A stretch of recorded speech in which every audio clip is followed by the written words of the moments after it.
I actually thought of this topic, subhanAllah, Allah brought it to my mind when I was in Mecca. Don't ask me why. Suddenly, I don't even recall I was reading the Quran, or maybe I was reviewing, and suddenly the question came to my mind, subhanAllah, how many times the same story is repeated in the Quran? And it's like something came to mind. I was like, this is something I'm sure a lot of people ask the same question. And why do we have stories to start with? And why do they are repeated? And why some stories are much longer than the other? And why the same story, one part of the Quran is one word or one line, and another part of the Quran it's the whole page, or sometimes the whole surah is about it. So Alhamdulillah Rabbil Alameen, there's books written about this. I found only one book in English. It's actually the best scholar who wrote about it's Imam Ibn Kathir.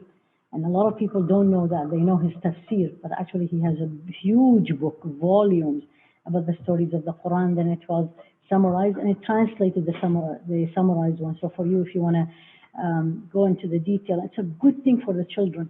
It's the best bedtime story. Instead of reading Bambi and reading all these things, honestly, especially if you read it in a nice way. I mean, you read it as a story.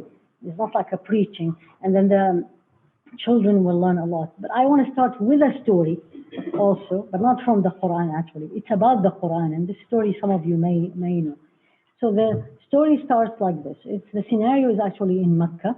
This is, of course, after the Rasul became the Prophet, and he was sitting alone around the Kaaba. And the non-believers were sitting watching him. And then in between they were talking, and one of them said, go and talk to him, and maybe he will change his mind. And one of them was his uncle, Abu Jahl. And he said, with the group sitting there, like imagine you're sitting there and said, you know what, this is a good time, let's go and talk to him. So they send Al-Walīd ibn Al-Mughīrah, who is one of the leaders of Quraysh, and he is extremely rich, is not rich, extremely rich. They say what he had at that time can fill the space between Mecca and Ta'if. Mecca and Ta'if is 1 hour drive, a little bit more actually. Rasulullah walked, if you remember, when he went to Ta'if. So his wealth was that much. And he had 9 children, 9 sons. One of them, the most famous one, is Khalid ibn Al-Walīd. Yeah, this is his father. So he came to Rasulullah, and I'm just making the story short because I want you to feel how much stories make an ayah or a surah or a part of the Quran much easier and to reflect and to learn. So he came to him and he said, and I'm just rephrasing, what it will take to make you stop doing this. You want money, we'll give you what you want. You want to be the leader, we will make you the leader. You want something, you name it, and we will do it. And Rasulullah did not answer. And then he kept talking. And he said, are you done? And this is one of the things you learn. When somebody is talking to you, listen. He said, are you done? He said, yes, I am done. So Rasulullah recited Qur'an to him. He didn't answer. He just recited Qur'an to him. And there's a I don't recall exactly which one he read. It was not a Najm. Now it's not coming to me. Inshallah, it will come. Anyway, so Al-Walīd ibn Al-Mughīrah. Now remember that time, like now these days you say Shakespearean English, right?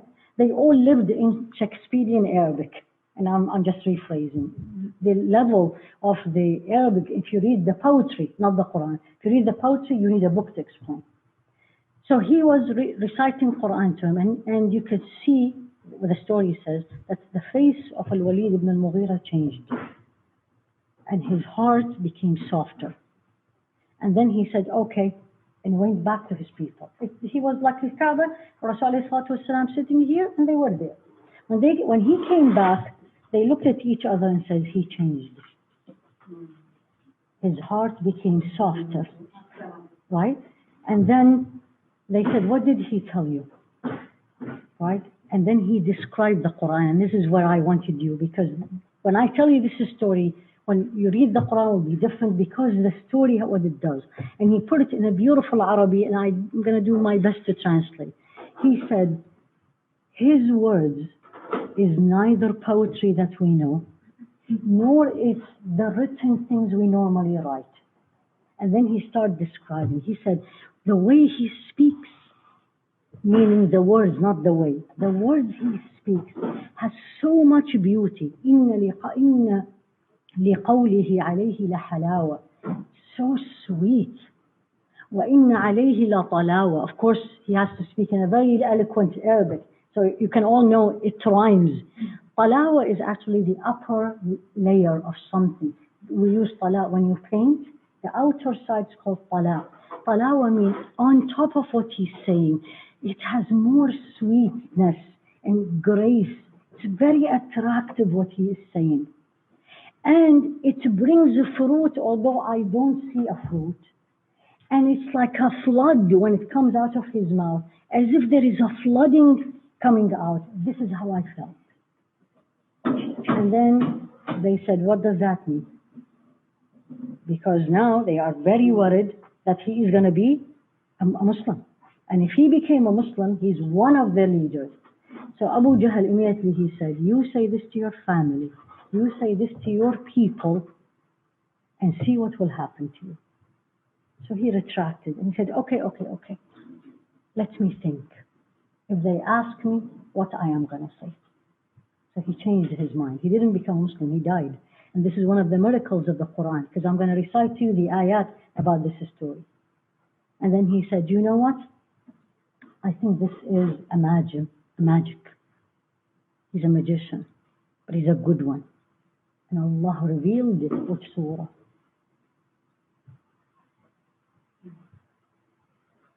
ذرني ومن خلقت وحيدا وأمددت له مالا ممدودا وبنين شهودا. Leave me. Allah saying this to Rasul alayhi salatu wasalam. He didn't believe. So immediately Allah subhanahu wa ta'ala said to Rasul alayhi salatu wasalam, leave him. And Allah saying, leave him to me. وَمَنْ خَلَقْتُ وَحِيدًا. I created him alone. وَأَمْدَدْتُ لَهُ مَالًا ذَرْنِي وَمَنْ خَلَقْتُ وَحِيدًا وَجَعَلْتُ لَهُ مَالًا مَمْدُودًا. And I gave him an endless amount of wealth. وَبَنِينَ شُهُودًا. And boys, children, boys at that time. He had 9. One of them is Khalid ibn Al-Walīd. وَبَنِينَ شُهُودًا ثُمَّ يَطْمَعُ وَأَنَا أَزِيدُ. Then he wants more. كلا. Nay. سأرهقه صعودا. I am gonna punish him in a way, it's one of the punishments, like as you go up and up and up, and you get tired, and you're gonna keep going up and up and up.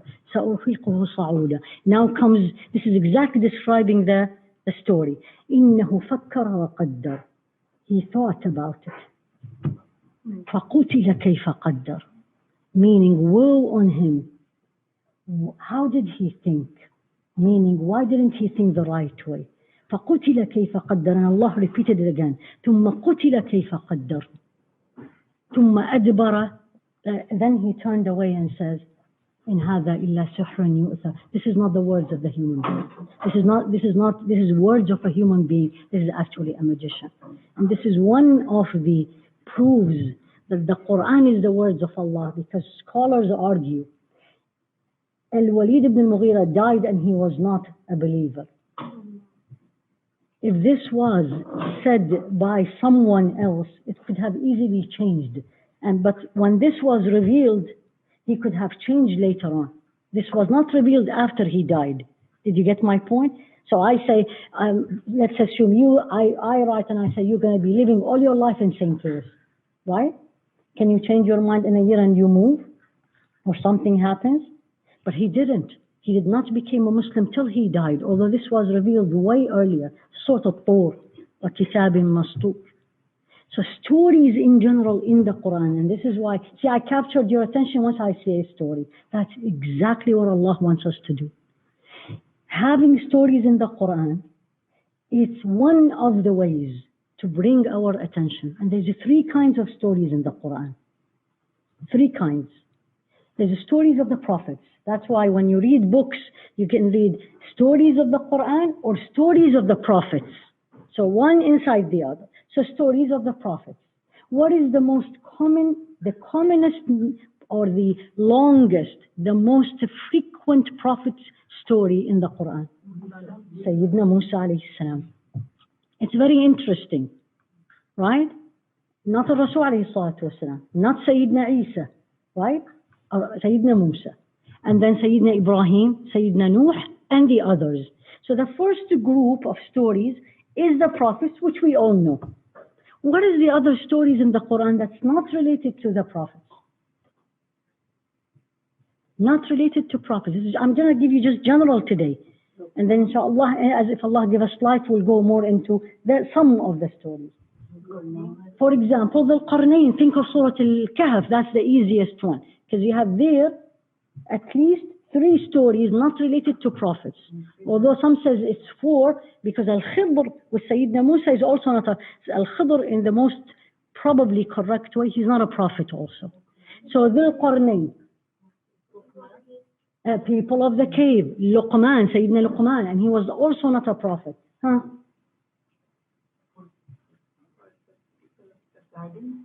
People of the garden, mashallah, right? Also in Surah Al-Kahf, So many, there's like 20 plus. You all read the Quran, right? People were destroyed. These are the prophets. That's the prophets. Remember I told you, when you look at the stories, there's a prophet, so you name them. Sayyidina Musa, Sayyidina Ibrahim, Isa, Ad, Samud, Lut, Nuh, all these. Abu Lahab is not a story. Abu Lahab is, his name in the Quran came not as a story, came as a warning to him. But stories. Saba, you always remember this, right? Saba. What about the hudhud? The bird with Sayyidina Sulaiman. Sayyidina Sulaiman and the other animal? The ants, right? These are all stories. Now, most of the stories is true stories, meaning it happened, or sometimes it's stories without details, without names. For example, one you all know, because you know Surah Yasin very well. Right? Right? وَجَاءَ مِنْ أَقْصَى الْمَدِينَةِ رَجُلٌ يَسْعَى. From the end of the village, a man came in, walking quickly. يَا قَوْمِ اتَّبِعُوا الْمُرْسَلِينَ. Believe them. Surah Yasin. It's a story. But one of the interesting about the stories of the Quran, especially when it is related to the prophets, there is no names. Surah Yasin, there is no name. It's a man. Right? In Surah Al-Qasas, the same story, but the other way around. جاء رجل من أقصى المدينة. A man came from the end, from far away, and said, Musa, leave. They're going to kill you. Who's this man? Third, Surah Ghafir. Maybe some of you know this, right? It's called Mu'minu Ali Fir'aun, the man who believed from the people of Fir'aun. No name. 2 pages about him in the Quran. No name. SubhanAllah, go to Surah Ghafir. So that's a second part of the stories of the Quran. There is more. Surah Al-Baqarah has a lot, right? The man who had the donkey, no name, right? The man who argued with Sayyidina Ibrahim about Allah subhanahu wa ta'ala, right? Talut and Jalut, also in Al-Baqarah. What about the sons of Adam? So you go through the Quran. Actually, I tried to figure out exactly how much of the Quran is real stories. It comes to almost about half of it, if you combine all. The third kind of the stories is stories about Rasul alayhi salatu wasalam, especially the expeditions. So if you read Surah Ali Imran, the name of Uhud is not mentioned, but about 5 to 10 pages of Ali Imran is about that battle. And not the battle itself. That's very important, the story. It's not the battle, it's what happened. And what happened meaning how they disobeyed Allah subhanahu wa ta'ala and what happened to them. In Surah Al-Anfal is Badr. Sometimes the expedition mentioned by name, Hunayn, Tabuk. So the stories are 3 kinds. When we don't limit it to the stories of the prophets only. Actually, the other stories are even more interesting. One surah of the Quran, all of it about a story. Yusuf alayhi salam. And one surah in the Quran, 2/3 of it about a story. Al-Qasas is about Sayyidina Musa. It's the only time when Allah subhanahu wa ta'ala talked about Sayyidina Musa when he was a baby. When he told his mother, what? Breastfeed him, throw him in the river, don't worry, we'll bring him back to you. This is baby, breastfeeding. Till he became a man, prophet. And then he made the mistake and killed the man. And then he left, then he got married, then he became a prophet, then went to Fir'aun. All the story is in Al-Qasas. So sometimes you see Sayyidina Musa, one name, sometimes a whole pages. Things for us as Muslims to know about the stories of the Quran. And this is very important for all of us, especially when you talk to children. Number one. And this is all what Allah said about stories in the Quran. Number one, the best story is the stories of the Quran. It's not because we are Muslims and we are bragging about it, but because the creator of you and me and the words, what he said in his book, that's what he said. What did he say in Surah Yusuf? نحن نقص عليك أحسن القصص. We are going to recite, we're going to tell you, we don't know the story yet. Imagine you're reading the Quran for the first time and you're reading Surah Yusuf, second ayah. Third ayah. We are talking, we're going to tell you the best story. And some scholars teaches you and me that when you say, hey, I'm going to tell you the best story ever you heard. You know, we all say this. They say this is lack of etiquette with Allah subhanahu wa ta'ala. Because the best story is the stories of the Quran, and especially the story of Sayyidina Yusuf. Number one, best stories ever. Number two, the most truthful stories.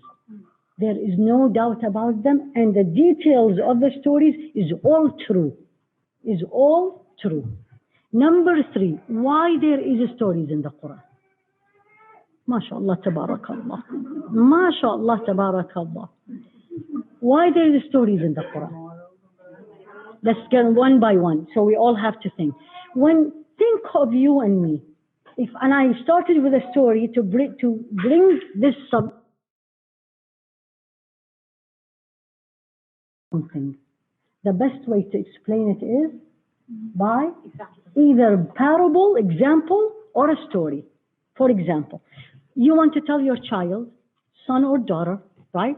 Or a younger brother, you're the older, you graduate from college and he or she is going to college. You want to tell them, don't make mistakes, right? What do you say? If you can tell them don't make mistakes, then nobody will listen, right? So what do you normally do?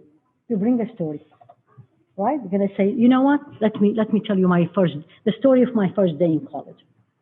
Let me tell you after a year, when I decided to share the room with someone. If you want to try to tell him not share, or you want to tell him share. My point, stories always bring the point easier. And why there is stories in the Quran, not only to bring it easier, but to explain it to us and to make us more firm. More firm. And Allah said this to Rasul alayhi salatu wasalam. If you go to Surah Hud is all about the stories of the prophets from the beginning till the end, except almost the last page. At the end of Surah Hud, Allah said this to Rasul alayhi salatu wasalam. Like you say, why all these stories? He said, وَكُلًّا نَقُصُّ عَلَيْكَ مِنْ أَنْبَاءِ الرُّسُلِ مَا نُثَبِّتُ بِهِ فُؤَادَكَ. And I'll translate. وَكُلًّا, everyone, نَقُصُّ, reciting the story. عليك, to you, Rasul alayhi salatu wasalam. مِنْ أَنْبَاءِ الرُّسُلِ, from the previous prophets, stories. You and me say, it's like, why he's telling us? Right? I'm like, what I'm going to learn from the story of Ad? It comes to us. Honestly, it comes to us. It's like, okay. And then he's telling him, مُثَبِّتَ بِهِ فُؤَادَكَ, to stay firm. I'll give you one example, right? And this is for us women. The story, which woman in the Quran, that her story so close to every wife? Her story is not mentioned in the Quran.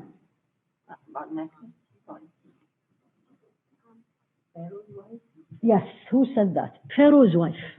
Imra'at Fir'aun. Her name is not mentioned. And it's only one ayah. End of Surah Al-Tahrim. One ayah. طيب. ضرب الله مثلا. This is actually a parable and it's a true story. Together. In one ayah. Allah gave the parable to the believers. You and me. The wife of Fir'aun, no name. SubhanAllah. You know her name, Asya, from the seerah. From what the Rasul ﷺ taught us. But in the Quran there is no name. What does that tell me? It doesn't matter what my name is. And who I am is what I am doing. Because even the wife of Sayyidina Nuh and the wife of Sayyidina Lut and she, the wife of Fir'aun, no name. The only one, her name mentioned afterward is Maryam. The end of Surah Al-Tahrim, 4 women. I had this beautiful discussion last week with one of the ladies. I was like, women in the Quran, we really just don't know it very well. One page of the Quran, 4 women are mentioned. One after the other. So the wife of Fir'aun, and Allah said it in 2 lines, what makes every Muslim woman that she thinks her husband is not religious enough, is not making her practice. You know how we blame others? And sometimes it's an obstacle. And sometimes maybe it is not really the whole obstacle. The story of this woman in these 3 lines teach me the following. And Allah, and I'll recite to the ayah. ضرب الله مثلا للذين آمنوا امرأة فرعون. Allah gave the example of the wife of Fir'aun. The word Fir'aun, Pharaoh, what does it make you feel? What is Pharaoh? Tyrant, right? Unjust, mightiness, killing, ruthlessness, you name it, all comes to you, right? Arrogance, absolutely. So Allah said this is the story of his wife, right? Said 2 lines, and the whole story is clear. It's قالت, she said, رب ابن لي عندك بيتا في الجنة. Ya Allah, build for me house next to you in paradise. And even scholars, and it's a very nice linguistic beauty that she chose the neighbor before the neighborhood. Did you get the point? She chose the neighbor before the neighborhood because she said, Ya Allah, build a house for me with you in Jannah. Not in Jannah, with you. So number 1, she made a dua, but then what's the story? What I'm going to learn? Okay, I'm going to go and make this dua. The next line is what it is for you and me as a story to learn. وَنَجِّنِي مِنْ فِرْعَوْنَ وَعَمَلِهِ. Save me from Fir'aun and not Fir'aun and what he's doing. And not Fir'aun only. وَنَجِّنِي مِنَ الْقَوْمِ الظَّالِمِينَ. Get me out of this people. 3 lines. Story, or when you read this, like, okay, who's the wife of Fir'aun? Obviously, she was married to Fir'aun, and Fir'aun, throughout the Quran, you will learn, tyrant. What did she do? She was patient. She didn't change. She stayed steadfast, and Allah gave her house in Jannah. Every woman, this is a simple story, applies to every woman, that she thinks the surroundings, and I'm not talking necessarily a married woman, the surroundings is way obstacle for her. And she says, I cannot get better. I cannot do this. I cannot get closer to Allah because of my family, my job, my work, my husband, whatever. They all are pulling me away. And I always say to her, just go and read this ayah. And then once you read the ayah and you're going to have more interest in who is Fir'aun and what did he do to her, then you're going to say, wow. Wow. So the stories of the Quran, especially for us, sometimes one line or 2 lines. The most beloved stories for me in the Quran is actually Sayyidina Sulaiman with the ant. With the ant. And this is a story that also applies to all of us. How many bounties we have? How many bounties we have? Immediately, wallah, when you read the commentary on this, it's a whole, they say, army, how to plan to save your nation. Read what did the Namla said. Number 1, don't panic. He didn't panic. There's a leader, Ya ayyuhan naml, oh ants, udkhulu masakinakum. She gave them the order right away, get inside. And then you have to explain why. لا يحطمنكم سليمان وجنوده. Sulaiman will crush you. And the word itself is an ijaz. It's a scientific miracle in the Quran, right? So Sulaiman heard it. Now look at this story. Beautiful story. You read it to your children. I was like, oh, every time you see an ant, don't panic. Remember Sayyidina Sulaiman. So what did Sayyidina Sulaiman? He heard her. He was the only one, because that's what Allah gave him. He understood. Allah gave him the ability to understand what animals say. So he understood. And he smiled. تبسم ضاحكا من قولها. He smiled and his two teeth, side teeth, were able to be seen. So what did he say? Smart ant. Oh yeah. We need to learn from her. Or what does...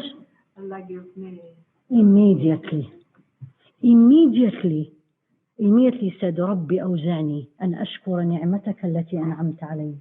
Ya Allah, immediately make me grateful to the ni'mah, to the bounties that you gave me. Which bounty? He didn't mention. Obviously, in this case is the bounty that Allah chose him alone from all his creation to understand what the ants say. So each one of us in this room, each one of us listening, have a bounty that Allah chose you. We have common bounties, but there's a bounty. And sometimes you only know it and Allah knows it. And immediately, what did he say? Immediately turn to Allah. أوزعني, Ya Allah, please help me. Meaning I can't do it alone, because we are usually not grateful. قليل من عبادي الشكور. Very few of my servants are grateful. Make me grateful to you, Ya Allah. That the bounty you gave me, not only me, وعلى والدي, and my parents. أوزعني أن أشكر نعمتك التي أنعمت علي وعلى والدي وأن أعمل صالحا ترضاه. Help me. Please forgive me. Help me to do good deed that pleases you. And look at the last one. This last one is the goal of the story. وأدخلني برحمتك في عبادك الصالحين. Sayyidina Sulaiman, the prophet. And you help me to enter by your mercy with your righteous people, with the righteous people. So what is he? What is Sayyidina Sulaiman? He's a prophet. He's a prophet. But look at the humbleness. So this is story simple. It's an ant, and there's so many things. But for us, every time you read a story in the Quran, what you need to do is, what does it do to me? What is going to teach me? So when I read Sayyidina Sulaiman, or when I read the wife of Fir'aun, and there's many more, especially, I'm not talking about the Qusas al-Anbiya. We'll come to it later, inshallah, later on another halaqah. But I'm talking about the non-prophets stories. Ashabul Jannah, Surah Noon, in the 29th part of the Quran. So the people who have the garden, right, the group, what did they say? What did they say? In Surah Noon, right? They say, we're going to go. We have a beautiful garden. We're not going to give it to anybody. And we're going to take all the fruits, and we're not going to give it to anybody. You worked very hard for it. Immediately Allah vanished it. It's gone. Gone overnight. They came in the morning, there was nothing in it. Then they start saying, we are not grateful. What does this teaches me? Again, the qisas, the stories of the Quran. The idea is not to read a story. The idea is, what is this story telling me, you, us, 2019, living in this day and age? That Allah subhanahu wa ta'ala, all what we have, homes, children, wealth, beauty, education, status, can take it in a minute. In a minute. I mean, subhanAllah, how many times Allah subhanahu wa ta'ala, especially this year, La ilaha illallah, showed us with the weather, how things can change in a minute. I always remember this ayah, يُقَلِّبُ اللَّيْلَ وَالنَّهَارِ. He turns day and night. But we've seen it yesterday morning. If you were up in the morning, La ilaha illallah. What is this rain? So every story in the Quran is actually truth, the best ever, and the goal is always lofty. Sometimes you see people carrying a book and you say, why are you reading? It's a nice story. Very common. And you say, so what is it all about? I don't know, it's a silly things, but it's a good, right? And sometimes, no, it's a beautiful story. It has really good goal. I learned a lot. And sometimes the story is all suspense. And I was like, I don't know what is going to happen, who's going to die, who's going to live, right? Who's going to marry who? So different. Stories of the Qur'an, one of their characters, they always have lofty goals. Every time you read a story, there's two things you will say to yourself. I want to be like this, or I don't want to be like this.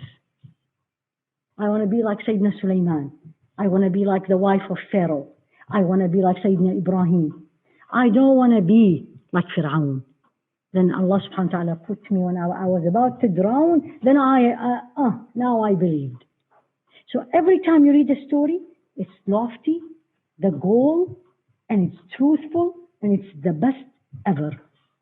One of the stories also in the Quran that is not related to the prophets. Can you think of anyone else that you know? Not related to prophets. Yeah, it's not about the prophets, not the stories of the prophet. Today we're going to cover the non-prophet one. What about the bird? And also with Sayyidina Sulaiman, right? Same thing in Surah, this is in Surah An-Naml, right? What is the bird? Every time you see a bird, al-hudhud. Every time you see a bird, look at this. Remember this, right? Sayyidina Sulaiman had entourage of people, animals of every kind. And then he missed the bird. He said, where is the bird? He said to everybody, where is the bird? He disappeared. I am going to torture him. I am going to kill him. Or he better come up with a good reason why he is not here. That's exactly what he says. وتفقد الطير قال ما لي لا أرى الهدهد أم كان من الغائبين لأعذبنه عذابا شديدا أو لأذبحنه أو ليأتيني بنبأ يقين. Either I'm going to torture him or kill him, or he better come with a good reason. Why you're away? فمكث غير بعيد. I want you to imagine this bird. Every time I see birds, especially if it is like similar to that one, I think of this story. He stood up with a distance from Sulaiman.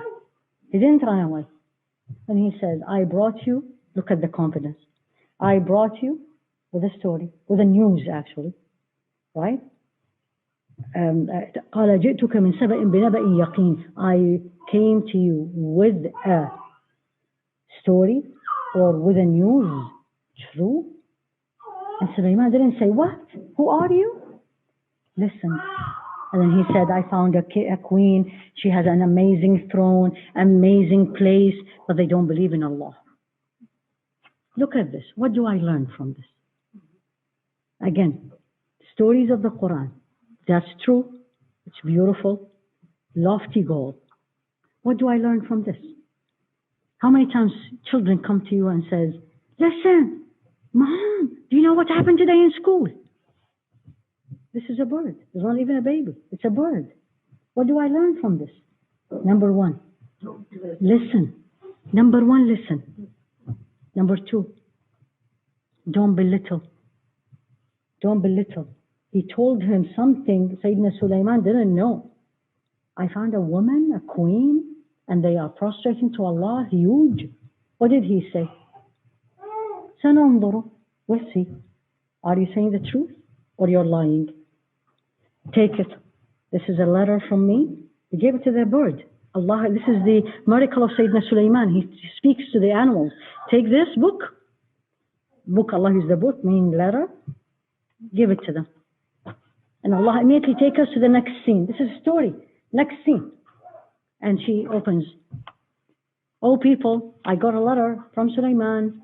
Bismillah ar-Rahman ar-Rahim. That's the only surah in the Quran with two Bismillah ar-Rahman ar-Rahim. Surah An-Naml. And he is saying, let's be Muslims. What do you say? She's the queen. Says, you are the queen. Do whatever you want. Says, well, when people come and we let them in our place, they will actually torture us. And they usually will spread mischief. I have an idea.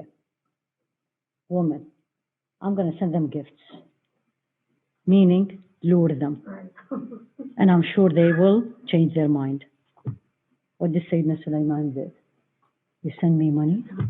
This is exactly how Allah says, أَتُمِدُّونَنِي بِمَالٍ?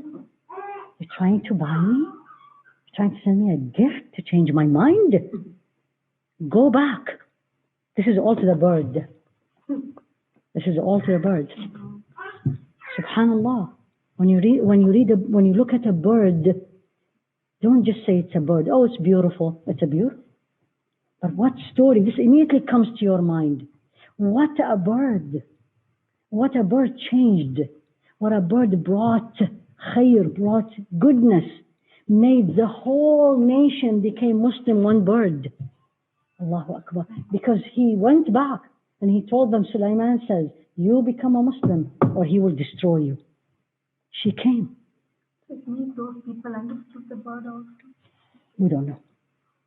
We don't know. اذهب إليهم. Go back to them and tell them we're coming with an army and we're going to crush you. What's at the end of the story? She became a Muslim. And in some of the sayings that she even married Sayyidina Sulaiman. A bird. What does that teach me? Nothing is impossible. There's a lot from the stories, but especially, for example, this one Allah made me remember. Nothing is impossible. You rely on Allah and everything happens. And when you rely on Allah with certainty, it's going to happen. Don't belittle any mean. A bird can do what human beings cannot do. A bird. Don't compromise easily. Money should not change us. Jobs should not change me. Wealth should not change me. So I'm going to end up with giving you 10 reasons why the stories in the Qur'an has been repeated. So the same story is repeated, and this applies especially to the stories of the prophets. They have repeated sometimes, as I said, in detail, sometimes short. Number one, when you repeat the thing, that means you are making your point and you are stressing upon it. That means it's something very important that I'm going to repeat and repeat and repeat. Number one. Number two, not a single story of the Qur'an of Sayyidina Musa, for example, or Sayyidina Ibrahim, meaning the same story never have been repeated the same way at all. Even if it is the same scenario. And I'll give you one example. I don't have the number of the ayah, but just go and do it for you. Go to Surah Al-A'raf and Surah Al-Shu'ara. Al-A'raf and Al-Shu'ara. It's almost the same page. It's on the left side of the Quran. And it is the scene where Sayyidina Musa is with Pharaoh and telling him, believe in Allah. You know the story that you all know. Believe in Allah, and then he brought the signs and throw the stick and all this. It is exactly the same scenario. Very few words are different. Those of you who memorize the Quran, memorizing one that you mix with. But some are, especially in Ash-Shu'ara, one or two words is extra in the sentence. And the meaning is different in one way, or the meaning is more clearer in another way, in one word. And this is one of the scientific miracles, not scientific miracle, actually linguistic miracle of the Quran. So when you repeat the story, is you are making the point again and again and again and explaining it. One of the scholars said it's exactly like when you take a picture to someone sitting and you say, I'm taking this picture, then just a second, turn a little bit to the left. You're still sitting. And I'll take it this way. And I'm going to take it this way. And you're just making it different. But you're the same person. But it's like, oh, this looks this way, that way. So that's the second one. The third one is the story comes in. Sometimes the same part of the story, most of the time it's not the same part of the story. Sayyidina Ibrahim one time is with his father, one time is with his people, one time is with Allah subhanahu wa ta'ala, one time he's alone in Mecca. So parts of the stories.